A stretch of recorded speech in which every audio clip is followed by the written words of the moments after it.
Okay, Gordon, it's a 28-man squad you've named for the forthcoming matches against Wales and Serbia.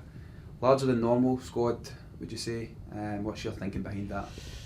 I want to meet as many people as I can. I want players to know me. I also think that they're normally guaranteed a few call-offs. So I'll have them in place already. So it's not a scramble.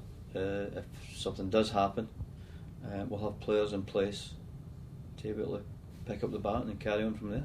There are 3 new recruits in the squad in the shape of Gary Mackay-Steven, Liam Bridcut and George Boyd. First of all, Gary Mackay-Steven, he's been playing really well in the Scottish Premier League. How important is it that we reward players that are playing well in the SPL? I don't really reward them. I'm picking them, and whether I think it's a reward or not, I'll tell you, once they go back to their clubs, some find it difficult, some find it a lot easier. So I'm picking them just because I use my eyes. There's no discrimination whether you play, where you see games. If you see good players and they're Scottish, then that'll be fine. The young lad has done very well at Dundee United this year. As you see in the last game, we're having people in the squad that can beat people. We've got a change of pace. We're brave on the ball, and at this moment in time, he comes into that category. What can you tell us about Liam Bridcut? Liam Bridcut is a guy we've known for a couple of years now. I didn't know he could qualify for Scotland when I watched him. I've seen him a couple of times through media work, and Mark McGee, who lives in the Brighton area, has seen a lot of him. So he can do his homework on young Bridcut as well, Liam. And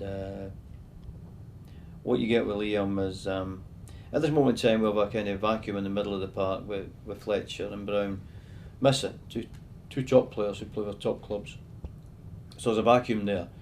And what Liam does give you, he plays in that position, he's comfortable in that position, and he's talented in that position. So that's the reason why he's been called in. You've also included George Boyd, who's on loan at Hull City at the moment. Yeah.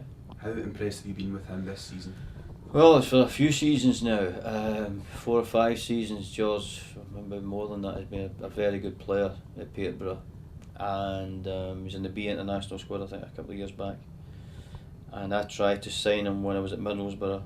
That never materialised. Ant McLeish tried to sign him recently at Notts Forest. That didn't materialise.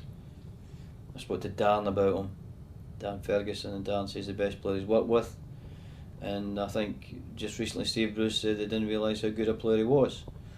And I have watched Peterborough quite a lot over recent years, and it's strange why he's still there.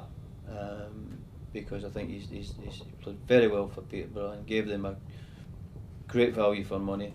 And it might be just now that it's the right time for him to move on, and he's obviously feeling good about himself. We've got 2 big matches against Wales and Serbia coming up later this month. What do we need to do you think, to get ourselves back into this group? Well, you need to score goals, because you score goals you win games. But we're in a position where we have to gamble. We can't play safe, that's for sure, so we have to go for it. Sometimes when you go for it, then you'll get your reward. Sometimes when you go for it, things turn against you. I watched Celtic recently. They've had a real go against Juventus and made a lot of chances. They're not taking their chances, but Juventus have taken their chances. So you need to be brave in life. Sometimes you need to be very brave, and I think it's at the stage where we have to be brave now. Just finally, how important have the Scotland support been for you so far? Well, it's not me. It's I think